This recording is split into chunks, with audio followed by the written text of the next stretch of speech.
పరిశుద్ధాత్మను కోరుము, జీవమాయేసు ప్రభుని పేరిట వేడుము.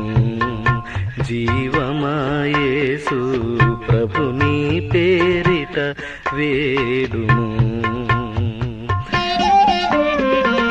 నరులందరి మీద నాత్మానుంతునని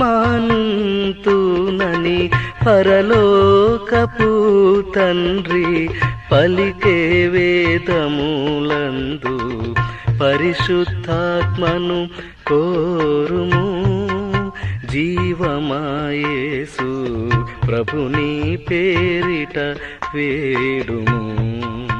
జీవమాయేసు ప్రభుని పేరట వేడుము.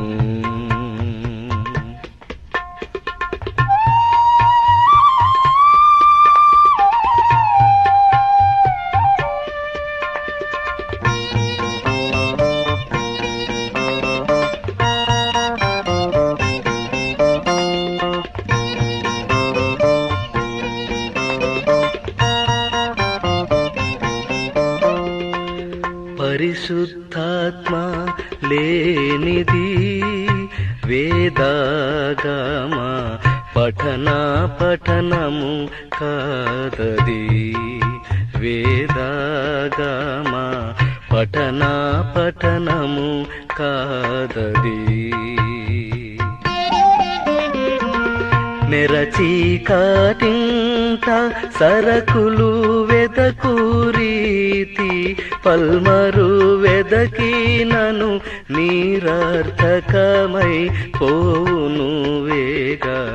పరిశుద్ధాత్మను కోరుము, జీవమాయేసు ప్రభుని పేరట వేడుము. జీవమాయేసు ప్రభుని పేరట వేడుము. కృపా సత్య సంపూర్ణుడైన యేసు ప్రభువా, ఈ పరిశుద్ధమైన పాదాలకు స్తోత్రాలు స్తుతులు చెల్లిస్తున్నాము. ఈ దిన ఆరాధన మాకు సహాయం చేయండి. వాక్య పరిచర్యలో మా విన్నపాలు మీరు అంగీకరించి మీ మేడైన దేవుడు దాయిచేయమని, ఈ పరిచర్యలో పాల్గొనే ప్రతి బిడ్డను మీరు దీవించమని యేసు ప్రభు పేరు వేడుకొస్తున్నాం పరమ తండ్రి, ఆమేన్. 5వ కీర్తనతో ఆరాధన చేసుకుందాం. నీతి గల యెహోవా స్తుతి మీ ఆత్మతో నర్పించుడి. మీ ఆత్మతో సేవించుడి. దాతయో మన క్రీస్తు నీతిని దాల్చుకొని సేవించుడి. నీతి గల యెహోవా స్తుతి మీ ఆత్మతో నర్పించుడి. మీ ఆత్మతో సేవించుడి.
దేవుని తండ్రిని త్రిత్వమగునా ఏక దేవుని హర్షమున సేవింపవే నీతి గల యెహోవా స్తుతి మీ ఆత్మతో నార్పించుడి మీ ఆత్మతో సేవించుడి. తండ్రి యొక్కయు కుమారుని యొక్కయు పరిశుద్ధాత్మ యొక్కయు నామమున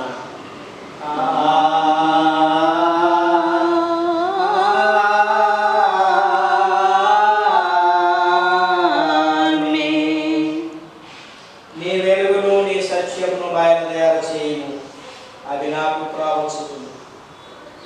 అవి నీ పరిశుద్ధ పర్వతమును నీ నివాస స్థలములను తోడుకొని వచ్చును. అప్పుడు నేను దేవుని తెలిపేట పర్వతము నాకు ఆనంద సంతోషములు కలుగు చేయి దేవుని ఎదుగు చేరుదు. దేవా నా దేవా, సితారా వాయించుచు నీకు కృతజ్ఞతాస్తుతులు చెల్లించెదను. ప్రభునందు ప్రియులారా, యథార్థ హృదయంతో మన తండ్రి అయిన దేవుని సమీపించి ఆయన ఎదుట మన పాపములను ఒప్పుకొని మన ప్రభు అయిన యేసు క్రీస్తు పేరిట మనకు క్షమాపణ దయచేయమని వేడుకుందాం. ప్రభువు నామము వలననే మనకు సహాయము కలుగుచున్నది. భూమి ఆకాశములను సృజించి నావాడు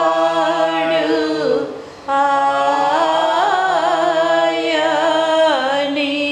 ప్రభువు సన్నిధిని నాయతి క్రమములు నేరోపుకొందు నను కొంటిని. నీవు నా పాపదోషము పరిహరించి యున్నావు. మా సృష్టికర్తవు విమోచకుడైన సర్వశక్తి గల దేవా, దీనులము పాపులము మేము స్వాభావికముగా పాపులు మరియు అపవిత్రులు మరియు తలంపు వలన మాట వలన క్రియ వలన నీకు విరోధముగా పాపం చేసుకుని ఎదుర్కొన్నా. కావున మేము మా ప్రభు అయిన యేసుక్రీస్తు నిమిత్తమున నీ కృపను వేడుకొనికై వచ్చుచున్నాము. మా కొరకు చనిపోటుకై నీ జనితైక కుమారుని ఇచ్చిన మిగిలిన గల దేవా, మమ్మల్ని కనికరించి ఆయన నిమిత్తమున మా సమస్త పాపములకు క్షమాపణ దయచేయండి. మేము నీకు ప్రత్యేక నిత్య జీవం పొందినట్లు నిన్ను గూర్చియు ఇష్టమును గూర్చియు సరైన జ్ఞానం నీ వాక్యము కలిగి ఆయనని పరిశుద్ధాత్మను వృద్ధి పొందించుకొని మా ప్రభు అయిన యేసుక్రీస్తు ద్వారా మీకు వేడుకుంటున్నాము. ఆమేన్. మన పరలోకపు తండ్రి సర్వశక్తి గల దేవుడు మనల్ని కనికరించి మన కొరకు చనిపోటుకి తన ఏక కుమారునిచ్చి ఆయన మూలమున మన పాపములన్నిటినీ క్షమించున్నాడు. ఆయన నామందు విశ్వాసం ఉంచి వారికి దేవుని కుమారులకు అధికారిస్తూ వారికి తన పరిశుద్ధాత్మను అనుగ్రహించును. నమ్మి బాప్తిస్మం పొందువాడు రక్షింపబడును. ఓ ప్రభువా, ఈ రక్షణ అందరికీ దయచేయి.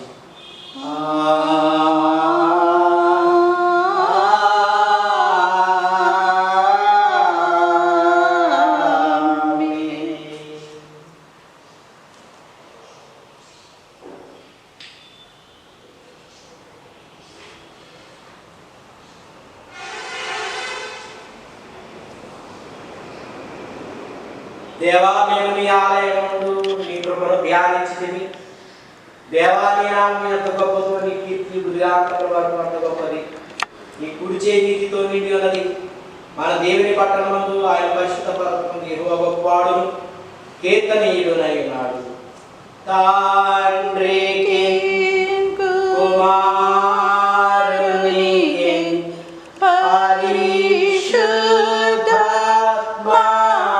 పరిశుద్ధాత్మకును ఆదియందు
ప్రభువా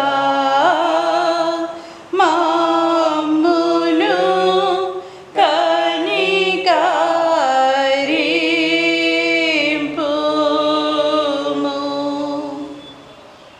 సర్వోన్నతమైన వాణిలో దేవునికి మహిమా కలుగును గాక. దేవునికి మహిమ కలుగును గాక. కలుగునోన్నతమైన ఘన స్థలము లాందున ఇలాగు సమాధాన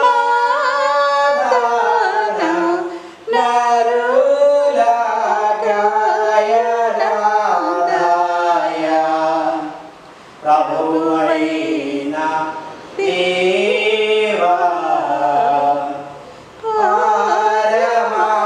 పరమరాజా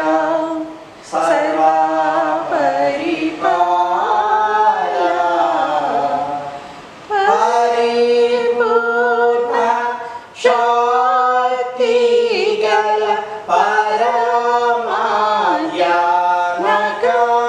పరమాజ్ఞానకానిన్ను మహిని స్తుతించుచు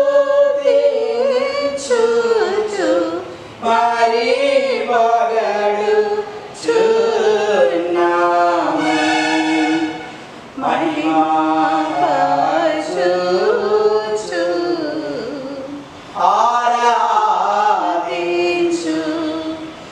ఆరాధించుచున్నాము నిన్ను.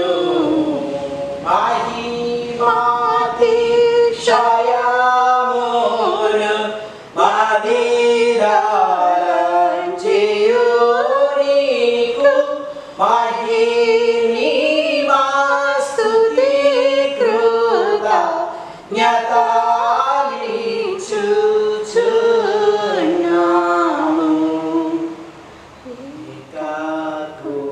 కుమారా యేసు ప్రభువా యెహోవా తనయా లోక పాపము మోయు ఏకా దేవుని గొర్రె పిల్ల మమ్మును కనికరించుము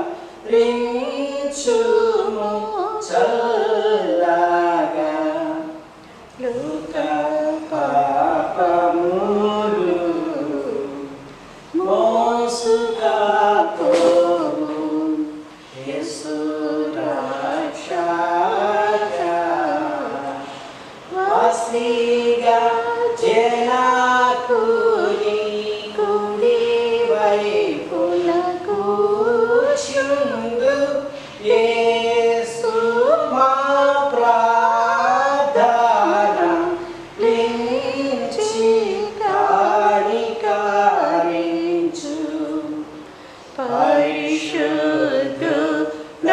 పరిశుద్ధుడావు ప్రభుడవు నీవు, ప్రభువైన క్రీస్తు పరిశుద్ధాత్మతో తండ్రి అయిన దేవుని యందు పరిపూర్ణ మహిమతో ప్రభావించుచున్నామిప్పుడు.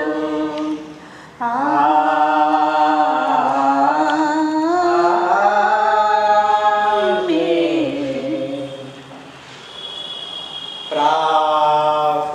ప్రాఫోమితో నుండు గాగా మీ ఆత్మతో నుండుగాక. త్రిత్వము తరువాతి 8వ ఆదివారం కొరకై ఏర్పాటు చేయబడిన పత్రిక పాఠ్య భాగము పౌలు భక్తుడు రోమా సంఘానికి రాసిన పత్రిక 8వ అధ్యాయం 12 నుండి 17వ వచనం వరకు ప్రియులు సహోదరులు శ్రీ సకిలే శేఖర్ బాబు గారు చదివిస్తారు. ఈ దినము కొరకు ఏర్పాటు చేయబడినటువంటి రోమా పత్రిక త్రిత్వంలోని 8వ ఆదివారం కొరకు ఏర్పాటు చేయబడిన రోమా పత్రిక 8వ అధ్యాయము 12వ వచనం నుంచి 15వ వచనం వరకు 17వ వచనం వరకు ఈ విధంగా రాయబడి ఉంది.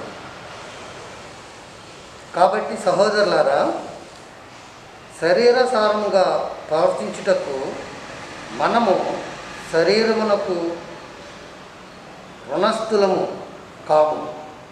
మీరు శరీరానుసారంగా ప్రవర్తించిన ఎడల చావవలసిన వారే ఇందురు, కానీ ఆత్మచేత శరీర క్రియలను చంపిన ఎడల జీవించెదరు. దేవుని ఆత్మ చేత ఎందరూ నడిపింపబడుదురో వారందరూ దేవుని కుమారులై ఇందురు. ఎలయనగా మరలా భయపడుటకు మీరు దాస్యపు ఆత్మను పొందలేదు, కానీ దత్తపుత్రాత్మను పొందితిరి. ఆ ఆత్మ కలిగిన వారమై మనము అబ్బా తండ్రి అని మొరపెట్టుచున్నాము. మనము దేవుని పిల్లలమని ఆత్మ తానే మన ఆత్మతో కూడా సాక్ష్యం ఇచ్చుచున్నాడు.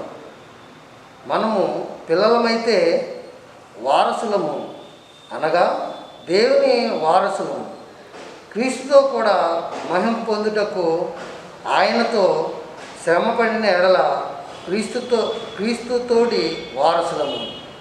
ఈ వాక్యము ఇంతటితో పర్యాలు. హల్లెలూయా హల్లెలూయా హల్లెలూయా. ఈ దినముకైన స్వార్థ పాఠ్య భాగము మత్తయి సువార్త 7వ అధ్యాయము 15 నుండి 23 వరకు గల భాగాన్ని పాస్టర్ గారు చదివిపిస్తారు. ఓ ప్రభువా నీకు మహిమ కలుగునుగాక.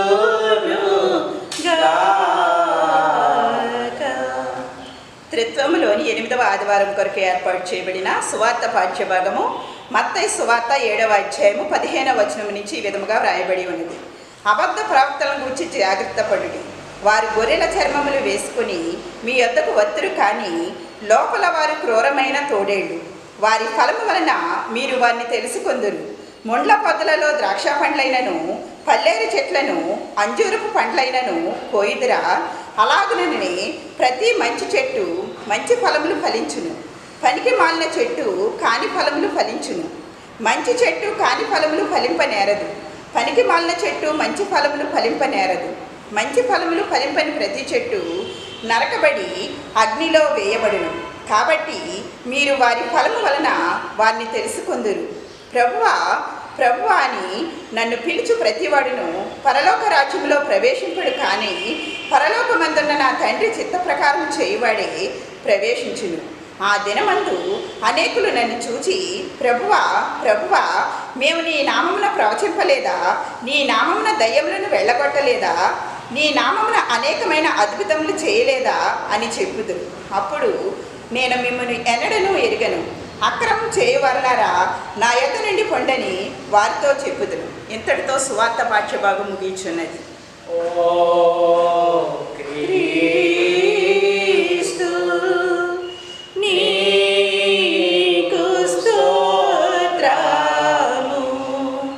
కలుగునుగాక. విశ్వాస ప్రమాణాన్ని చెప్పుకుంది. భూమి ఆకాశములను సృజించిన సర్వశక్తి గల తండ్రి అయిన దేవుని నమ్ముచున్నాను. ఆయన ఏ కుమారుడు మన ప్రభువైన యేసుక్రీస్తు నమ్ముచున్నాను. ఈయన పరిశుద్ధ ఆత్మ మూలముగా పొందుకొని కన్య అయిన మరియ పుట్టి పొందుగా అధికారం కింద శ్రమపడి సిలువ వేయబడి చనిపోయి సమాధి చేయబడినని అదృశ్య లోకములో నిలిగినని చనిపోయిన వారి నుండి మూడవ దినం తిరిగి లేచి పరలోకమున పెట్టి సర్వశక్తి గల తండ్రి అయిన దేవుడి కుర్చీ దగ్గర కూర్చుని ఉన్నాడని సజీవులను మృతులను తీర్పు చేయుటకు అక్కడి నుండి వచ్చిన నమ్ముచున్నాను. పరిశుద్ధ క్రైస్తవ సంఘము పరిశుద్ధుల సహవాసము పాపక్షమాపణ శరీర పునరుద్ధారము నిత్య జీవమును ఉన్నవని నమ్ముచున్నాను. 239వ కీర్తన పాడుకుందాం. ఆత్మా నడుపు సత్యములోనికి పూడే ఆత్మా నడుపు ఆత్మాని సాయంబు నది కంబుగా నిలిచి ఆత్మానందముతో దై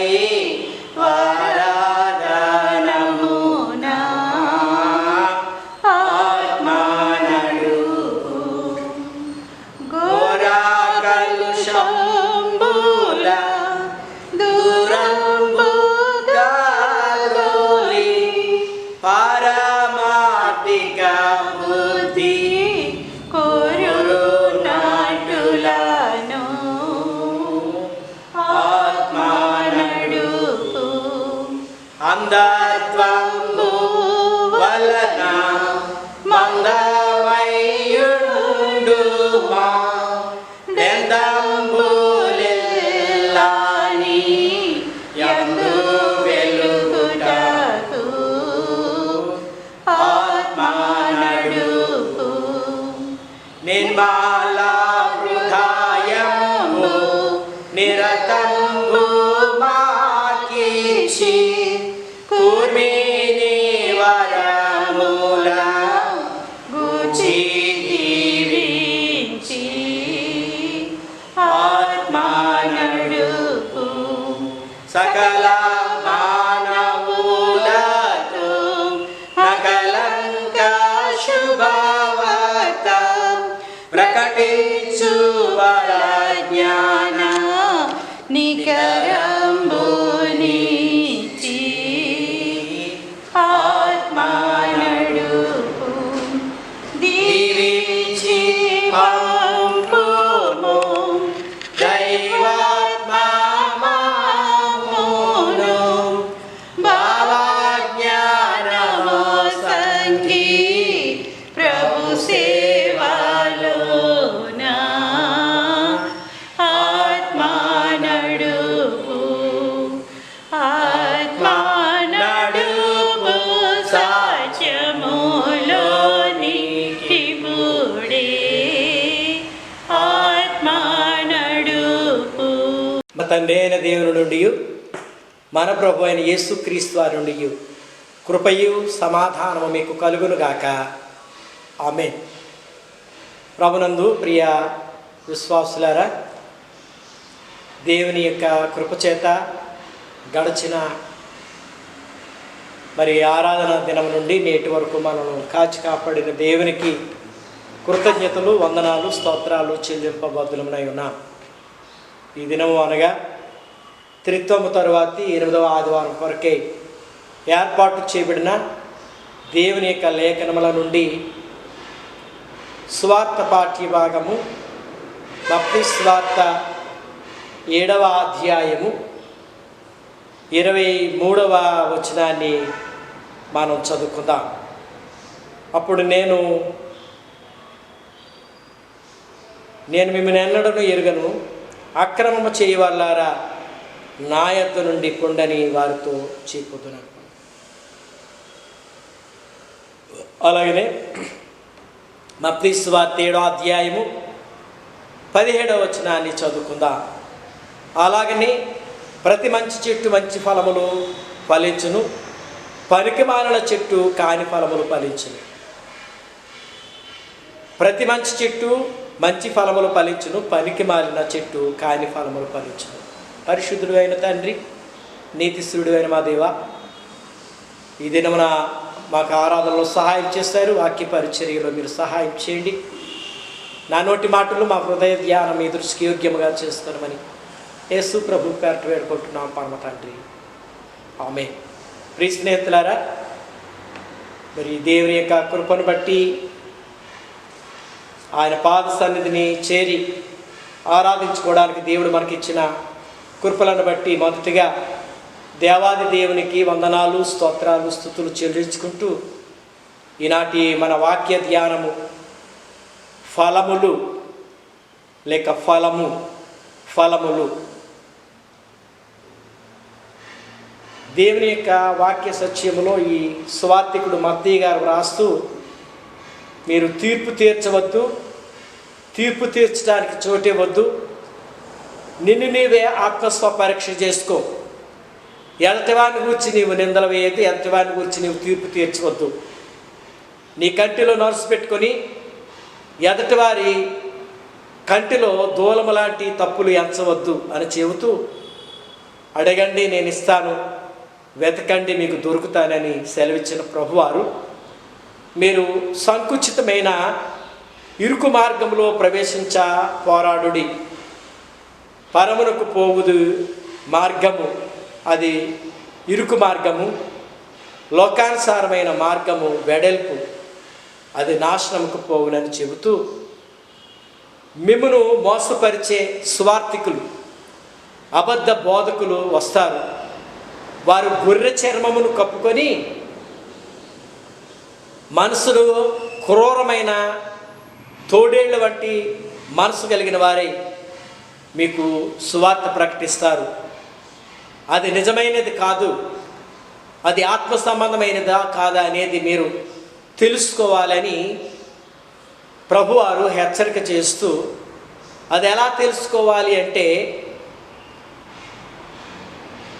ద్రాక్ష చెట్టును అంజురపు పండ్లైనను, ద్రాక్ష చెట్టును పల్లేరు పండ్లైనను, పల్లేరు చెట్టును అంజురపు పండ్లైనను కోయరు. ఏ చెట్టు ఆ చెట్టు కాయలే కాస్తుంది. ద్రాక్ష చెట్టు ద్రాక్ష పండ్లు ఇస్తుంది, అలాగే పల్లేరు చెట్టు పల్లేరు పండ్లు ఇస్తుంది, అంజురపు చెట్టు అంజురపు పండ్లు ఇస్తుంది. కనుక మామిడి చెట్టు కొబ్బరికాయలు ఇవ్వదు, కొబ్బరి చెట్టు మామిడికాయలు ఇవ్వదు. కనుకనే యేసయ్య ఈ యొక్క వాక్యం చెబుతూ, ఇది ఉపమానం చెబుతూ, చెట్టు మంచిదని ఎంచి దాని ఫలమును కూడా మంచిదని ఎంచండి. చెట్టు చెడ్డదైతే పండు కూడా చెడ్డదవుతుంది, ఫలాలు చెడ్డవవుతాయి. చెట్టు చెడ్డదైతే చెడ్డ ఫలాలు, మంచి చెట్టు అయితే మంచి ఫలాలు. కనుక ముండ్ల చెట్టుని లేక కోరింత చెట్టుని ద్రాక్ష పండ్లు, లేక అంజురపు చెట్టుని ఆ పల్లేరు పండ్లు కాదు. ఏ చెట్టు ఆ కాయలే కాస్తుంది. అలాగనే ప్రతి మంచి చెట్టు మంచి ఫలములు ఫలించును, పనికి మాలిన చెట్టు పనికి మాలిన ఫలములు ఫలించును. చెట్టును బట్టి ఫలము మంచిదవుతుంది అని ప్రభువారు సెలవిచ్చిన మాటను మనం జ్ఞాపకం చేసుకోవాలి. అయితే ఈ దినాన్ని 5 ఫలములను గురించి మనం ధ్యానం చేయబోతున్నాం. 5 ఫలములు. 1 భూఫలము. ప్రభునందు ప్రియ విశ్వాసులారా, ఈ భూఫలములను గురించి సామెతకారుడు మనకి తెలియచేస్తూ, సామెతల గ్రంథము 12వ అధ్యాయము 11వ వచనములో చెప్పబడిన రీతిని, భూఫలములు, గర్భఫలములు, నీతి ఫలములు, ఆత్మఫలములు, జిహ్వా ఫలములు, 5 ఫలాల గురించి మనం తెలుసుకోవాల్సిన వారంగా ఉన్నాం. మొదటిది భూఫలములు, రెండవది గర్భఫలములు, మూడవది నీతి ఫలములు, నాలుగవది జిహ్వా ఫలము, 5వది ఆత్మఫలము. ఇవన్నీ కూడా ఫలాలే, భూఫలాల గురించి మనం తెలుసుకుందాము. సామెతల గ్రంథము 12వ అధ్యాయం 11వ వచనం, తన భూమిని సేద్యపరుచుకుని వారికి ఆహారము సమృద్ధిగా దొరుకును, సమృద్ధిగా కలుగును. కనుక శ్రమించి వ్యవసాయం చేసేవారికి ఆ భూఫలములు దొరుకుతాయి అని ప్రభు సెలవిచ్చిన మాట. సామెతల గ్రంథము 13వ అధ్యాయము 23వ వచనంలో, బీదలు సేద్యపరచు క్రొత్త భూమి విస్తారముగా పండును. మరి దీనులు లేక పేదలు సేద్యము చేసే క్రొత్త భూమి విస్తారమైన ఫలములు ఫలిస్తుంది అని దేవుని యొక్క లేఖనము మనకి సెలవిస్తూ ఉంది. అలాగనే సామెతల గ్రంథము 20వ అధ్యాయము 4వ వచనములో ప్రభువారు అంటారు, విత్తులు వేయు కాలమున సోమరి దున్నడు, కోత కాలమున పంటను గూర్చి అతడు విచారించినప్పుడు అతనికేమీ లేకపోవును. కనుక ఇది భూఫలము కనుక శ్రమించాలి. విత్తనం వేసే కాలంలో విత్తనం వేయాలి. పేదవాడు కష్టపడి సేద్యం చేస్తే మంచి భూసారము పొందుతారు. అలాగనే ఇస్సాకు విత్తనం వేసి 100 ఫలము పొందెను అని సెలవిచ్చి ఉన్నారు. ఆ దేశమందు అనగా పరాయి దేశమందు అతడు వ్యవసాయం చేసి విత్తనం వేసి 100 పంటను పొందినట్లుగా మనం చూస్తాం. ఇది దేవుని యొక్క అనుగ్రహం. కనుక మనము వేసే విత్తనాన్ని దేవుడు జ్ఞాపకం చేసుకునేవాడై ఉన్నారు. దేవుడు దీవించి దాన్ని ఫలింప చేసేవాడై ఉన్నాడు. అదే ప్రభువారు అంటాడు, ఒకడు పంటను విత్తనములు చల్లగా కొన్ని 30 కొన్ని 60 కొన్ని 100 ఫలించాయి. కనుక ఈ భూఫలములు కూడా అన్ని చోట్ల ఒకేలా ఉండవని ప్రభు సెలవిచ్చారు. ఇక రెండవది గర్భఫలము. ఈ లోక సంబంధంగా మనం ధ్యానం చేసే ధ్యానంలో ఈ ఫలాలు అనేవి లోక సంబంధంగా దొరికేవి ఇక్కడ దొరకకపోతే ఇంకో చోట, ఇంకొక చోట దొరకకపోతే ఇంకో చోట ప్రయాసపడేవి పొందుకోవచ్చు. కానీ భూఫలములు అనేవి ఇక్కడ పండకపోతే మరో చోట కాకపోతే ఇంకో చోట వెతుక్కొని సంపాదించుకోవచ్చు. కానీ గర్భఫలము అనేది మనం వెతుక్కుంటే దొరికేది కాదు, అది దేవుడు అనుగ్రహించాలి. అందుకని కీర్తనకారుడు 127వ కీర్తన 3వ చరణంలో గర్భఫలము యెహోవా ఇచ్చు బహుమానము అన్నాడు. కనుక ఈ గర్భఫలము అనేది దేవుడిచ్చే దానమై ఉన్నది, దేవుడిచ్చే బహుమానమై ఉన్నది అని దేవుని యొక్క లేఖనము మనకి సెలవిస్తూ ఉన్నాడు ప్రభువారు. అలాగనే ద్వితీయోపదేశ కాండములో 28వ అధ్యాయము 4వ వాక్యములో నీ గర్భఫలము అనే మాట, అక్కడ నీ గర్భఫలము దేవుడు దీవించువాడై ఉన్నాడు అనే సత్యం. ఈ విషయాన్ని గురించి లూకాసు సువార్త 1వ అధ్యాయంలో లూకాసు సువార్త 1వ అధ్యాయం 42వ వచనంలో స్త్రీలలో నీవు ఆశీర్వదింపబడిన దానవు, నీ గర్భఫలము ఆశీర్వదింపబడును. ఎలిజబెత్ గారు మరియమ్మ గారిని గురించి మాట్లాడిన మాట. కనుక గర్భఫలము ఇది దేవుడు అనుగ్రహించేది. ఏవైనా సరే, భూఫలాలైనా, గర్భఫలాలైనా, నీతి ఫలాలైనా, జిఫా ఫలాలైనా, ఆత్మఫలాలైనా దేవుడిచ్చేవే అనే సత్యాన్ని మనం జ్ఞాపకం చేసుకోవాల్సిన వారుగా ఉన్నాం. కనుక భూఫలములు, ఆ భూఫలము మనం భూమిని దున్ని విత్తనాలు వేసినప్పుడు అవి ఫలింపు చేసేవాడు దేవుడు. అది నేను ప్రయాసపడ్డాను అనుకున్నాడు ఒక ధనవంతుడు. తన పంటనంతా సమకూర్చుకొని తన ప్రాణంతో చెప్పుకుంటున్నాడు, నా ప్రాణమా తినుము త్రాగము, నేనే పండించాను, నేనే కష్టపడ్డాను, ఈ ఫలాలన్నీ నేనే సమకూర్చాను అన్నాడు. యేసయ్య అంటాడు, ఓ ఎర్రివాడా, ఈ రాత్రి నీ ప్రాణాన్ని అడుగుతున్నావు, నేనే కష్టపడి పంట పండించానంటున్నావే, అవి ఎవరి వగును? కనుక ఫలములు అనేవి దేవుడి ఇవ్వాలి తప్ప మనం ప్రయాసపడినంత మాత్రం కాదు అనేది. గర్భఫలాలు కూడా దేవుడు ఇవ్వాలి. ఆదికాండం 30వ అధ్యాయంలో రాహేలు యాకోబు మీద కోప్పడుతుంది, నాకు గర్భఫలము నువ్వు ఎందుకు పెట్టలేదంటే అతడు చాలా అంటాడు, అమ్మా గర్భఫలం అనేది దేవుడు ఇవ్వాలి, మనుషుల వల్ల జరిగేది కాదు. కనుక గర్భఫలము అనేది దేవుడు అనుగ్రహించేది అనేది తెలుసుకున్నాం. ఇక మూడవది నీతి ఫలం. ఈ నీతి ఫలము అనేది మనం ఆలోచన చేయగలిగినట్లయితే దేవుని యొక్క లేఖనములో సామెతల గ్రంథము 8వ అధ్యాయములో దేవుని యొక్క వాక్యము మనకి ఈ రీతిగా సెలవిచ్చుచున్నది. సామెతల గ్రంథము 8వ అధ్యాయము 19వ వచనం, మేలిమి బంగారము కంటే అపరంజి కంటే నా వలన కలుగు ఫలము మంచిది, ప్రశస్తమైన వెండి కంటే నా వలన వచ్చబడి తోటది. కనుక దేవుడు అనుగ్రహించే నీతి ఫలము అది వెండి బంగారాల కంటే విలువైనది.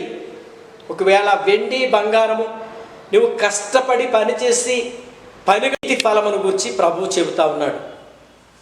మేలిమి బంగారం కంటే అపరంజి కంటే నా వలన కలుగు ఫలము మంచిది అనగా నీతి ఫలము అనేది దేవుడు అనుగ్రహించేది. అది మనుషుల వల్ల మనుషేచ్ఛల వల్ల దొరికేది కాదు అనేది. అందుకే సామెతల గ్రంథము 11వ అధ్యాయము 30-31 వచనాల్లో ప్రభు అంటాడు, నీతిమంతులు ఇచ్చు ఫలము జీవవృక్షము, నీతిమంతులు భూమి మీద ప్రతిఫలము పొందుదురు. కనుక నీతి ఫలము అనేది దేవుడు అనుగ్రహించేది, అది నీతిమంతులు పొందుకునేది కానీ మానవుల యొక్క ప్రయాస వలన దొరికేది కాదు. ఈ నీతి ఫలమును గురించి మనం ఇంకా చెప్పుకోవాలంటే దీనినే నీతి వల్ల సంపాదించుకునేది, నీతి వల్ల పొందుకునేది జీవఫలము. జీవఫలము, ఈ నీతి ఫలాన్నే జీవఫలము, జీవవృక్ష ఫలములు, జీవవృక్ష ఫలములు.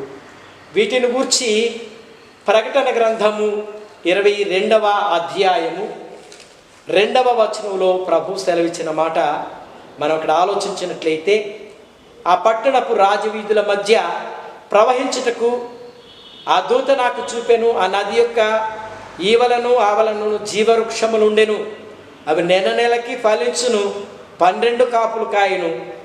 ఆ వృక్షం యొక్క ఆకులు జనములకు స్వస్థపరచుటకై వినియోగించును. కనుక నీతి ఫలము, తర్వాత జీవవృక్ష ఫలము. జీవవృక్ష ఫలము, ఈ జీవవృక్ష ఫలములు అనేవి ప్రభు మనకిచ్చేవి. అవే ఏదేను తోటలో దేవుడు మానవునికి ఇచ్చినప్పుడు అక్కడే భ్రష్టుడై దేవుని మాట వెనుక తినకూడని ఫలములు తిని ఆ జీవవృక్ష ఫలములు తినకుండగా త్రోసివేయబడ్డాడు అనేది మనం తెలుసుకుంటాం. కనుక అదే ప్రకటన గ్రంథములో 2వ అధ్యాయము 7వ వచనములో చెవిగలవాడు ఆత్మసంగములతో చెప్పుచున్న మాట వినుగాక, జయించువానికి దేవుని పరదేశంలో ఉన్న జీవవృక్ష ఫలములు భుజింపనెత్తును. పరదేశంలో లేక పరలోకములో యోగ్యులైన వారు జీవవృక్ష ఫలములు తినడానికి అర్హత కలిగిన వారుగా ఉండాలి. వారు నీతిమంతులుగా నీతిమత్వమును కలిగి ఉండాలి అనే సత్యము దేవుని యొక్క లేఖనము మనకి సెలవిస్తూ ఉంది. కనుక ప్రభునందు స్నేహితులారా, నీతి ఫలము జీవవృక్ష ఫలము. కనుక మనం భూఫలాల గురించి తెలుసుకున్నాము, గర్భఫలాల గురించి తెలుసుకున్నాము, నీతి ఫలములు నీతిమంతులు పొందే ఫలాల గురించి తెలుసుకున్నాము. అలాగనే 4వది జీవవృక్ష ఫలము. జీవవృక్ష ఫలము, జీవవృక్షమునకు హక్కు గలవారే అనే మాట ఈ ప్రకటన గ్రంథము 22వ అధ్యాయంలో మనకు సెలవిచ్చిన మాటను మనం ఆలోచన చేయవలసిన వారమై ఉన్నాం. 14వ వచనంలో జీవవృక్షమునకు హక్కు గలవారై గుమ్మము గుండగా లోనికి ప్రవేశించుకుంటే తమ వస్త్రములను ఉతుకుకొని వారు ధన్యులు. కనుక జీవవృక్ష ఫలములు తినడానికి తమ పాపములను క్రీస్తు రక్తములో కడుక్కొని సిద్ధపడిన వారే, రక్షింపబడిన వారే ఆ జీవవృక్ష ఫలాలు తినడానికి అర్హులు అనే సత్యము దేవుని యొక్క లేఖనము మనకు సెలవిస్తూ ఉంది. అలాగనే కనుక మనకి ఇవ్వబడిన ఈ ఫలాల్లో భూఫలములు, గర్భఫలములు, నీతి ఫలములు, జీవవృక్ష ఫలాలు తెలుసుకున్నాము. 5వదిగా ఆత్మఫలము. ఆత్మఫలాలు కాదు, ఆత్మఫలము. గలతీ పత్రిక, పౌలు భక్తుడు గలతీ సంఘానికి రాసిన పత్రికలో 5వ అధ్యాయం 22వ వచనంలో ఆత్మఫలం ఏమనగా ప్రేమ, సంతోషము, సమాధానము, దీర్ఘశాంతము, దయాళత్వము, మంచితనము, విశ్వాసము, సాత్వికము, ఆశానిగ్రహము అని 9 నిబంధనలతో 9 అనుబంధాలతో కూడిన ఆత్మఫలమును గురించి పౌలు ఈ గలతీ సంఘంతో మాట్లాడిన ఆత్మఫలము. ఆత్మఫలములు కాదు, కనుక ఆత్మఫలము. ఆత్మఫలములో 9 భాగాలు లేక 9 శాఖలుగా మనం దాన్ని చూడగలుగుతాం. కనుక మొదటిది ఈ 9ంటికి ప్రధానమైనది ప్రేమ. కనుక విశ్వాసులమైన మనము ఆత్మఫలముగా మన జీవితం మలుచుకోవడానికి ఫస్ట్ స్థానము ప్రేమ, 2వది సంతోషం, 3వది సమాధానం, 4 దీర్ఘశాంతము, 5 దయాళత్వము, 6 మంచితనము, 7వది విశ్వాసము, 9 సాత్వికము, 8 సాత్వికము, 9 ఆశా నిగ్రహం. కనుక ఇవన్నీ కూడా ఒక విశ్వాసి అలవర్చుకోవాల్సిన సుగుణాలు లేక సుగుణము అనే సత్యాన్ని. ఇందులో ఏది తప్పిపోయినా ఆ ఫలము చెడిపోయినట్టే. సాధారణంగా మనం కొన్ని ఆరెంజ్లు లేకపోతే ఈ కొన్ని ఫ్రూట్స్ కొంటాం, అందులో తొనలు ఉంటాయి. ఏ ఒక్క తొన డ్యామేజ్ అయినా కానీ ఆ ఫ్రూట్ యొక్క అదంతా స్మెల్ వస్తుంది, తినడానికి మనకి అది ఉపయోగకరంగా ఉండదు. కనుక విశ్వాసమైన మనము మన జీవితము ఆత్మఫలముగా ఉండాలి. అందులో ఏది మనం ఇందులో మిస్ అయినా ఆ ఫలము చెడిపోయినట్లే, లేకపోతే మన స్థితి తప్పిపోయినట్లే అనే సత్యాన్ని పౌలు గలతీ సంఘాన్ని హెచ్చరించి మాట్లాడిన మాట. కనుక ఇవన్నీ కూడా ఒకదానికి ఒకటి అనుబంధము. ప్రేమ ఉండాలి, సంతోషం ఉండాలి, సమాధానం ఉండాలి, దీర్ఘశాంతం ఉండాలి, దయాళత్వం ఉండాలి, మంచితనం ఉండాలి, విశ్వాసం ఉండాలి, సాత్వికం ఉండాలి, ఆశానిగ్రహం ఉండాలి. ఇవేది మిస్ అయినా కానీ దేవునితో అనుబంధం మనకి లింకు అది తెగిపోయినట్లుగానే అనే సత్యాన్ని. అలాగనే 6వది జిఫ్ఫా ఫలము. జిఫ్ఫా అనగా నోటి ఫలము. జిఫ్ఫా అనగా నోరు, నోటి ఫలము. ఇదే పెద్దలు అంటారు, నోరు మంచిదైతే ఊరు మంచిదవుతుంది. కనుక మనం మాట్లాడే మాట వల్ల కూడా ప్రతిఫలము పొందుతాము. ఫలము అనేది ఇవాళ మన అంశం. కనుక మనం ఇక్కడ ఆలోచన చేయవలసింది నోటి ద్వారా కూడా, నోటి ఫలమును కూడా లేఖనములో మనం ఆలోచన చేయవలసిన వారుగా ఉన్నాం. ఈ నోటి ఫలమును గురించి భక్తుడైన యాకోబు గారు రాసిన పత్రికలో 3వ అధ్యాయము 10, 11, 12 వచనాల్లో మనం ఆలోచన చేసినట్లయితే, నోటి నుండియే ఆశీర్వచనములు శాపవచనములు బయలువేడను. నా సహోదరులారా, ఇలాగ ఉండకూడదు. నీటి బుగ్గలో ఒక జల నుండి తీయని నీరు, చేదు నీరు ఊరునా. కనుక ఇక్కడ అంటాడు, సహోదరులారా, అంజూరపు చెట్టును ఒలివ పండ్లనైనను ద్రాక్ష చెట్టును అంజూరపు పండ్లనైనను పోయి వాటి వలనే ఉప్పు నీటి నుండి తీయని నీరు ఊరదు. కనుక ఒకే నూతిలో ఉప్పు నీళ్లు తీయటి నీళ్లు ఉండవు, లేక ఒకే బోరు నుండి ఉప్పు నీళ్లు తీయని నీళ్లు రావు. కనుక ఒక మానవుడు, ఒక విశ్వాసి ఆ ఒక నోటిలో నుండి శాపవచనాలు, ఆశీర్వచనాలు, శుభాలు అవి పలకటం విశ్వాసికి కూడదు. దేవునిని తెలియని వాడు మాట్లాడితే మాట్లాడవచ్చు. కనుక ఇది జిఫ్ఫా ఫలము అని దేవుని యొక్క లేఖనము మనకి సెలవిస్తూ ఉంది. ఈ జిఫ్ఫా ఫలములు లేక నోటి ఫలములను గురించి సామెతకారుడు చాలా మాటలు మనకి ఇక్కడ చెప్పబడిన సత్యాలు మనం ఆలోచన చేయగలిగినట్లయితే, సామెతల గ్రంథము 12వ అధ్యాయంలో, సామెతల గ్రంథము 12వ అధ్యాయము 14వ వచనములో మనం ఆలోచన చేసినట్లయితే, ఒకడు తన నోటి ఫలము చేత అనే మాట, తన నోటి ఫలము చేత తృప్తిగా మేలు పొందును, ఎవని క్రియల ఫలము వారికి వచ్చును. నోరు మంచిదైతే ఊరు మంచిది అనుకున్నాం చూడండి, నోటి ఫలము. కనుక ఒక విశ్వాసి కొన్ని దుర్భాషలు, కొన్ని ఆశీర్వచనాలు, కొన్ని శాపవచనాలు, కొన్ని ఆశీర్వచనాలు ఒక నోటి నుండి, ఒక నూతి నుండి 2 జలాలు రావు, ఒక బోరు నుండి 2 జలాలు రావు. కనుక ఒక విశ్వాసి నోటిలో నుంచి ద్వంద్వ విషయాలు రావు అనే విషయాన్ని, సత్యాన్ని దేవుని యొక్క లేఖనము మనకి సెలవిస్తూ ఉంది. అదే సామెతకారుడు 18వ అధ్యాయంలో 12 నుండి 17 వరకు ఉన్న భాగంలో మనం ఆలోచన చేసినట్లయితే, మనం మాట్లాడే మాటలు, మన ఆలోచనలు, మనం ఎలాంటి మాటలు మాట్లాడతామో దానిని బట్టి, అనే విశ్వాసాన్ని బట్టి, లేక మన జిహ్వ ఫలమును గురించి ఈ దేవుని యొక్క లేఖనం. అందుకని నోరు లేక నాలుక చాలా ప్రమాదకరమైనది. అది చాలా మనం ఆలోచన చేసి విశ్వాసకి తగినట్లుగా మనం మాట్లాడాలి, జీవించాలి అనే సత్యము లేఖనము మనకి సెలవిస్తూ ఉంది. అలాగనే ప్రభునందు స్నేహితులారా, మరి ఈ దినము మనము చదువుకున్న పత్రికా పాఠ్య భాగంలో పౌలు భక్తుడు రోమేయులకు రాసిన పత్రికలో, రోమేయులకు రాసిన పత్రిక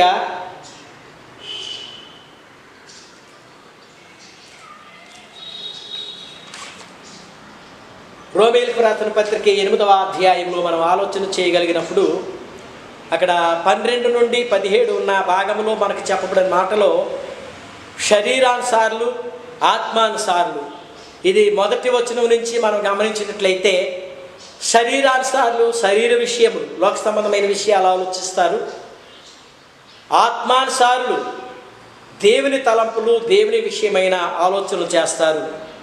అలాగనే ఇక్కడ గమనించగలిగినట్లయితే ఆత్మానుసారులు శరీర క్రియలను చంపుతారు, శరీర క్రియలను విసర్జిస్తారు, తీసివేస్తారు.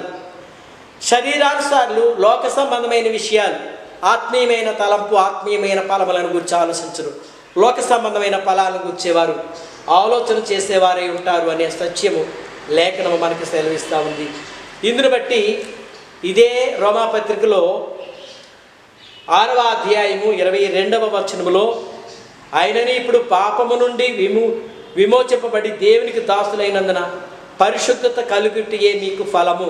గమనించాలి, పరిశుద్ధ ఫలము, పరిశుద్ధ ఫలము, పరిశుద్ధ ఫలమును గురించి ఇక్కడ మీకు ఆ దేవుని యొక్క వాక్యము పౌలు సెలవిచ్చిన మాటలో. కనుక పాప నియమముకు నుండి విడిపింపబడి దాస్యపు బ్రతుకు నుండి, పాప దాస్యము నుంచి విడిపించబడిన మనము నిత్య జీవానికి వారసులం అవ్వడానికి దేవుడు పిలుచుకున్నారు. కనుక మనము పరిశుద్ధ ఫలముగా మనం ఉండడానికి మనము మలచబడాలి అనే సత్యము లేఖనం సెలవిస్తూ ఉంది. అదే విషయాన్ని రోమేయులకు రాసిన అదే పత్రిక 7వ అధ్యాయం 5వ వచనంలో అంటాడు, ఎలాగనగా మనము శరీర సంబంధులమై ఉండినప్పుడు మరణార్థమైన ఫలము ఫలించుటకే. గమనించాలి, మరణార్థమైన ఫలము, జీవ ఫలము, మరణార్థ ఫలము అనేది మరలా ఇక్కడ మనకి డిఫరెన్స్ మనకు కనపడతా ఉంది. మరణార్థం ఎలాగనగా శరీర సంబంధముగా మనం జీవించినట్లు మరణ సంబంధమైన ఫలాలు మనం అనుభవిస్తూ ఉంటున్నాడు, మరణ సంబంధమైన ఫలము. కనుక మనం ఆత్మ సంబంధమైన వారుగా ఉన్నప్పుడు ఆ జీవ ఫలములు లేక ఆత్మ ఫలములు, జీవవృక్ష ఫలములు మనం అనుభవించడానికి ఈరోజు మనం చదువుకున్న పత్రిక లేఖన భాగంలో రోమా సంఘంతో మాట్లాడుతూ 8వ అధ్యాయంలో ఆత్మానుసారముగా ఉండేవాడు ఆత్మ విషయంలో పరసంబంధమైన విషయాలు ఆలోచిస్తాడు, శరీర సంబంధంగా ఆలోచించేవాడు లోక సంబంధంగా ఆలోచిస్తాడు అని మాట్లాడుతూ ఈ 17వ వచనంలో మనము దేవుని పిల్లలమైతే వారసులమే, అనగా దేవుని వారసులమైతే క్రీస్తుతో కూడా మహిమ పొందుటకు ఆయనతో కూడా శ్రమపడిన ఎడల క్రీస్తుతోడు వారసులము. కనుక లోక సంబంధమైన వారసులు, దేవుని సంబంధమైన వారసులు అనే సత్యము ఇక్కడ లేఖనము మనకి మాట్లాడుతూ ఉంది. కనుక ప్రియ విశ్వాసులారా, శరీరానుసారులు మరి ఆత్మఫలము, మరణ ఫలము. కనుక లోక సంబంధంగా బ్రతికితే మరణ ఫలము అంటే అగ్ని ఆరదు, పురుగు చావదు, అక్కడ కేకలు, బొబ్బలు, అరుపులు. కనుక అది నిత్య జీవము, నిత్యము ఉండేదే, నిత్య మరణం. ఇది నిత్య జీవము, అది నిత్య మరణము. అది ఒకసారితో చనిపోయి కట్ అయ్యేది అది రెండవ మరణం అనేది ఇక్కడ ఆలోచన చేయాలి. ఈ శారీరక సంబంధమైన మరణం అనేది ఒకసారితో అయిపోతుంది. ఇక బాధ, నొప్పి అనేది, శ్రమ అనేది తెలియదు. కానీ మనం రక్షింపబడకపోతే ఆత్మ సంబంధమైన ఫలమును, మారు మనసుకు తగిన ఫలము మనం ఫలించకపోతే మరణ ఫలము అది నిత్యనాశనములు, అగ్ని ఆరదు, పురుగు చనిపోదు. ఆ నరక ఫలం అనేది లేక మరణ ఫలము అనేది అది నిత్యము అనుభవిస్తూనే ఉండాలి. అది ఫలము కాదు, మరణకరమైన ఫలము అన్నాడు పౌలు భక్తుడు రోమేయులతో మాట్లాడుతూ. కానీ నిత్య జీవార్థమైన ఫలము ఫలించడానికి, అనుభవించడానికి మనము ఆయన సత్యమును గ్రహించిన వారంగా ఇక్కడ మనకి ప్రకటన గ్రంథములో 22వ అధ్యాయము 14వ వచనంలో జీవవృక్షమునకు హక్కు గలవారే గుమ్మము గుండగా పట్టణంలోనికి ప్రవేశించినట్లు తమ వస్త్రములను ఉతుకుకొని వారు ధన్యులు. కనుక ఈ లోక సంబంధమైన జీవితంలో మనం ఉన్నప్పుడు దేవుని దగ్గర పశ్చాత్తాపపడి విరిగి నెరిగిన మనసుతో కలవరి సిలువలో మన కొరకే కార్చిన ఆ అమూల్యమైన రక్తం, విలువైన రక్తము, ఆ రక్తముతో మనం శుద్ధీకరించబడి దేవుని పిల్లలముగా ఉండడానికి, ఆత్మఫలములు అనుభవించడానికి, లేక ఆత్మఫలములు అనుభవించి నిత్య జీవానికి వారసులమే, జీవవృక్ష ఫలములకు హక్కు గలవారమై ఉండడానికి క్రీస్తు రక్తంలో మన వస్త్రములను ఉతుకుకొని వారు ధన్యులు అని దేవుని యొక్క లేఖనము సెలవిస్తూ ఉంది. అదే మాట ప్రకటన గ్రంథము 7వ అధ్యాయం 14వ వచనములో అక్కడ చెప్పబడిన మాటను మనం ఆలోచన చేసినట్లయితే, వీరు మహాశ్రమల నుండి వచ్చిన వారు గొర్రెపిల్ల వస్త్రములు తమ వస్త్రములను ఉతుక్కొని వాటిని తెలుపు చేసుకొని జీవవృక్షములకు హక్కు గలవారుగా ఉన్నారు అనే మాట. మన పాపములను దేవుని సన్నిధానంలో ఒప్పుకొని క్రీస్తు రక్తము చేత మనం కడగబడాలి. అందుకని భూఫలములు కూడా మనం నీతిమంతులముగా, నీతిని విత్తేవాడు నీతిమంతమైన ఫలాన్ని పొందుతాడు అనే సత్యం. కనుక సోమరి ఆశపడినది వారి ఆత్మీయంగా, ఆత్మ సంబంధంగా ఉండాలి అనేది. అలాగనే నీతి ఫలములు విశ్వాసముగా, నీతిగా జీవించి అబ్రహాము నీతిమంతుడిగా జీవించాడు, నీతి ఫలములు అతడు అనుభవించాడు. అలాగే జీవవృక్ష ఫలాలు విశ్వాసముగా ఉండి ఆ జీవవృక్షమునకు హక్కు గలవారముగా మారు మనసు పొంది క్రీస్తు రక్తంతో కడగబడిన వారమైతే జీవవృక్ష ఫలాలు మనం అనుభవిస్తాము. కనుక ఆత్మీయ జీవితమును కలిగి ఉన్నప్పుడే ఆత్మఫలమును అనుభవించినప్పుడు ఆ 9 తొనలుగా 9 సత్యాలు మనం కలిగిన వారంగా ఉండాలి. కనుక ఇవన్నీ పొందుకోవడానికి చివరిగా జిఫా ఫలం అంటే నోటి ఫలము. నోరు మంచిదైతే ఊరు మంచిది. లేక మన నోరుని బట్టే, మనం మాట్లాడే మాటలను బట్టే నీతిమంతుడుగాను లేక అనీతిమంతుడుగా తీర్చబడతాము. ఈ నోటిని బట్టే దేవుడు మన మాటను బట్టే తీర్పు తీస్తాం. కనుక నాలుక చిన్నదే కానీ అది చిచ్చు వంటిది, అగ్ని వంటిదని వాక్యం సెలవిచ్చినట్లుగా, మరి పౌలు భక్తుడు రోమీయులతో మాట్లాడినట్లుగా మనము నిత్య జీవములకు వారసులం అవ్వడానికి, నిత్య జీవార్థమైన ఫలములు అనుభవించడానికి మన స్థితిని, మన గతిని ఎరిగిన వారుగా మన జీవితాలు మార్చుకుందాము. కలవరి రక్తంతో కడగబడదాము, నీతిమంతులుగా తీర్చబడదాము, నిత్య జీవ ఫలాలకు అర్హులమవుదాం. అటువంటి ఆత్మఫలముగా, ఆత్మీయ జీవితముగా ఆశీర్వదింపబడడానికి పరిశుద్ధాత్మ దేవుడు మనకు సహాయం చేయనుగాక. ఆమేన్. సమస్త జ్ఞానములకు మించిన దేవుని సమాధానము యేసుక్రీస్తు వలన మీ హృదయములకు తలపులకు కావలయుండునుగాక. ఆమేన్. దేవా నాయందు శుద్ధ హృదయము కలుగజేయుము,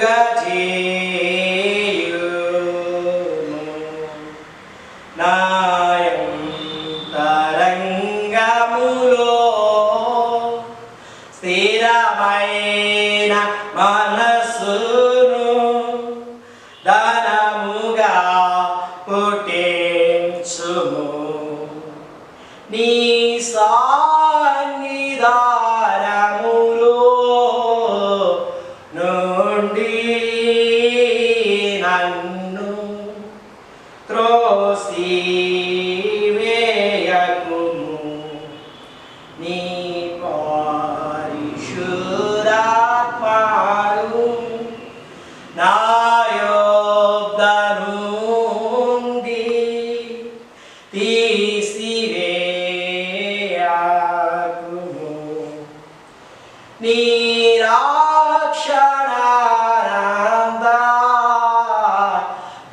రక్షణానందమునకు మరలా పుట్టించుము. సమ్మతి గల మనసు కారుగా చేసి నాను దృఢపరచును. నీతిశూరుడైన మా దేవా, జరిగించిన పరిచర్యను బట్టి, వాక్య సందేశం బట్టి వందనాలు. ఓ యేసయ్యా, ఈ విశ్రాంతి దినమున రావాల్సిన ప్రతిఫలము దీవెనలు మాకు దయచేయండి. సమస్త మహిమా ఘనతలు మీకే ఆరోపించుకుంటున్నాము. తండ్రి, ఎన్నవి లూథరన్ సంఘాన్ని మీరు కనికరించండి, దీవించండి. పెద్దలైన వారిని, స్త్రీల సమాజం వారిని, యవన బిడ్డలను, చిన్నారి బిడ్డలను, అలాగే మా తండ్రి పిసిసి వారిని, ట్రెజరర్ గారిని దీవించమని ప్రార్థిస్తున్నాము. ఎంతోమంది అయినా కష్టంలో, వేదనలో, శ్రమలో, శోధనలో, మరి వైరస్లో చిక్కుకొని వేదన పడుచు బాధపడుచుండగా వారిని మీరు దర్శించండి, ముట్టండి, స్వస్థపరచండి. ప్రభువానికి వందనాలు. ఇదిగో నాయన, ఈ వైరస్ బారిన పడి ప్రాణాలు కోల్పోయిన కుటుంబాలను బట్టి ప్రార్థిస్తున్నాము. వారిని ధైర్యపరచండి, ఆదరించండి, కనికరించి మరీ ప్రార్థన చేయించున్నాం. తండ్రి, ప్రపంచాన్ని నైనా నలిపేసి చంపేస్తున్న ఈ వైరస్ను శక్తిగల యేసు క్రీస్తు దివ్యమైన నామంలో, నజరుడైన యేసు నామంలో దాన్ని సంహరించండి, పారద్రోలండి. నైనా విడుదల ఇవ్వండి. మా భారతదేశాన్ని రక్షించినైనా, ఆంధ్రప్రదేశ్ను రక్షించండి, తూర్పుగోదావరి జిల్లాను రక్షించినైనా, దీవించినైనా మీరు అన్ని వెలుగుదల బిడ్డలందరిని బట్టి మీకు వందనాలు చెల్లిస్తున్నాం. ఇదిగో ఇది టీవీకి, ఛానల్కి, అలాగే వాక్య పరిచర్యకు సహకరించిన సకిలే కుటుంబాన్ని బట్టి శ్రీ చకిలే మప్రప శేఖర్ బాబు గారిని, వారి కుటుంబాన్ని బిడ్డలను దీవించము. వారి బ్రదర్స్ నలుగురిని, సిస్టర్ గారిని దీవించము. మరి స్వర్గీయులు కీర్తిశేషులు సకిలే చార్లెస్ గారిని బట్టి మీకు వందనాలు చెల్లిస్తున్నాము. అలాగే మరి దీనురాలు కొరకు ప్రార్థించే తల్లి కింప్రత్న గారిని, మరి ఇచ్చిన బిడ్డలు, మనవలు, మనవరాళ్ళను, ఇదేన కుటుంబాన్ని మీరు దీవించమని ప్రార్థన చేయించున్నాం. యేసు ప్రభువానికి స్తోత్రాలు. మా దయగలిగిన తండ్రి, సేవకులైన వారికి తోడై ఉండండి. సంఘాన్ని మీరు దీవించండి. పరిచర్య కుంటుపడుచుండగా ఈ వైరస్ని మీరు సంహరించి మరలా సంఘముగా, సమాజంగా నైనా మేము కూడుకొని నేను ఆరాధించుకునే ఆ శుభతరులను, ఆ ఘనమైన సుదినము మాకు దయచేయమని అడుగుచున్నా. తండ్రి, నీకు వందనాలు. బాధలో, వేదనలో, కష్టాలు, శోధలో, కన్నీటిలో ఉన్న బిడ్డలను మీరు కనికరించి, ఆదరించి నీ సమాధానం, సంతోషం వారికి అనుగ్రహించండి. మరి ఆర్థికంగా ఎన్నో ఇబ్బందులను బిడ్డలను దర్శించి వారికి ఉండే అవసరాలు తీర్చండి. నిరుద్యోగులకు ఉద్యోగం ఇవ్వండి. నాయనా, నీకు స్తోత్రాలు వందనాలు. గృహం లేని వారికి గృహం ఇవ్వండి. ఉద్యోగం లేని వారికి, నిరుద్యోగులకు ఉద్యోగం ఇవ్వండి. తండ్రి వందనాలు. పరిశుద్ధుడా, నీకు స్తోత్రాలు. మా తండ్రి సంఘాధ్యక్షులను, శరణాధ్యక్షులను, మరి శరణ నాయకులను, ఏఎల్సి నాయకులను దీవించండి. సంఘ కాపరులను, సువార్థికులను, బోధకులను దీవించండి. సంఘంలో ఉన్న ప్రతి కుటుంబాన్ని పేరు పేరు మీరు దీవించమని ప్రార్థన చేయించున్నాం. ఉదయమైన హాస్పిటల్లో సేవలు అందిస్తున్న డాక్టర్స్, నర్సులను దీవించి వారికి ధైర్యం ఇచ్చి, ఆరోగ్యం ఇచ్చి, వారి హస్తాలు వరకు మీ హస్తాలు ఉంచండి. చేసే వైద్య సేవలు నాయన వారి ఇచ్చే మందులు మీ పావన రక్తాన్ని మీరు తోచేయండి. రోగులను స్వస్థపరచండి. గర్భవతులకు సుఖమైన ప్రసవం, ఆరోగ్యమైన బిడ్డలు ఇవ్వండి. ప్రభువా, మీకు స్తోత్రాలు వందనాలు. మరి వివాహం సిద్ధపడే బిడ్డలు, మరి వివాహాలు దీర్ఘంగా ఘనంగా జరిగించండి. నైనా బిడ్డలు లేని వారికి గర్భఫలం ఇవ్వండి. నా దయగలిగిన తండ్రి వందనాలు, స్తోత్రాలు. మీరు జోగులకు ఉద్యోగం ఇవ్వండి. అన్యజనులు నీ మహిమను కనపరచండి. దయగలిగిన తండ్రి, కృపగలిగిన ప్రభువా, మీకే స్తుతులు, మీకే స్తోత్రాలు, మీకే వందనాలు. ఈ ఆరాధనలో సహకరించే బిడ్డలు, ఆరాధన కొరకు, నయన సంఘం కొరకు పాటుపడి నయన కన్నీరు విడిచి ప్రార్థిస్తున్న అనేక మంది బిడ్డలను బట్టి మీకు వందనాలు. వారి ప్రార్థనలు మీరు అంగీకరించి ఆరోగ్యములు, క్షేమమును కలిగించిన ఆశ్రయకరుడా, మరి వివాహ దినాలు జరుపుకునే బిడ్డలు, పుట్టినరోజులు జరుపుకునే బిడ్డలు మీ దయా కిరీటమును ధరించిన తండ్రి, అధికారులను, నాయకులను, ప్రపంచ పాలకులు, దేశ నాయకులను, రాష్ట్రపతిని, ప్రధానమంత్రిని, గవర్నర్ను, మా ముఖ్యమంత్రులను దీవించండి. అధికారులు, నాయకులు, పెద్దలను దీవించండి. మీ న్యాయంతో పరిపాలించిన వారికి కృపను అనుగ్రహించండి. కృపగలిగిన తండ్రి, ప్రేమ కలిగిన ప్రభువా, మీకు వందనాలు, స్తోత్రాలు. ఎవరింటి అవసరతతో మీకు మొరపెడుతున్నారో వారి ప్రతి అవసరతలు తీర్చండి. ఆరోగ్యమును, క్షేమమును ఇవ్వండి. మీ గొప్ప సమాధానము ఈ లోకంలో, దేశంలో మీరు దయచేయమని ప్రభువా, నీతి మంతుడా, పరిశుద్ధుడా, నీతి స్థిరుడా, మీరు మాకు నీతి ఫలము, జీవవృక్ష ఫలములకు హక్కు గలవారుగా మీ పరిశుద్ధ రక్తంలో మేము కడగబడి నీ కృపకు పాత్రలుగా మమ్మల్ని చేయమని ఈ దినదీవులతో నీటి మమ్మల్ని ఆశీర్వదించండి. యేసు ప్రభువారి దివ్యనామంలో ప్రార్థన చేయించున్నాం పరమ తండ్రి, ఆమేన్. పరలోకములో మా తండ్రి, మీ నామం పరిశుద్ధపరచునుగాక, మీ రాజ్యము వచ్చునుగాక, మీ చిత్తము పరలోకమందు నెరవేర్చినట్టు భూమి అందులో నెరవేరును గాక. మా అందరి ఆహారం నేడు మాకు దయచేయండి. మహిళల ప్రార్థన చేసి వారిని క్షమించిన ప్రకారం మా ప్రార్థన క్షమించు. శోధనలోకి తేగలిస్తూ మమ్మల్ని తప్పించు. రాజ్యము శక్తి మహిమ నిరంతరం నీవై ఉన్నవి తండ్రి. ఆమేన్.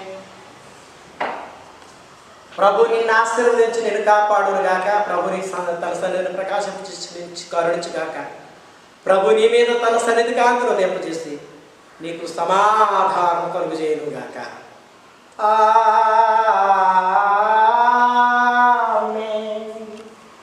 ఆమేన్.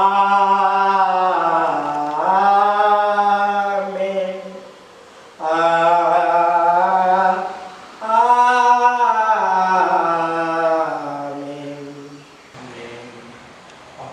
ఓము దేవా దీ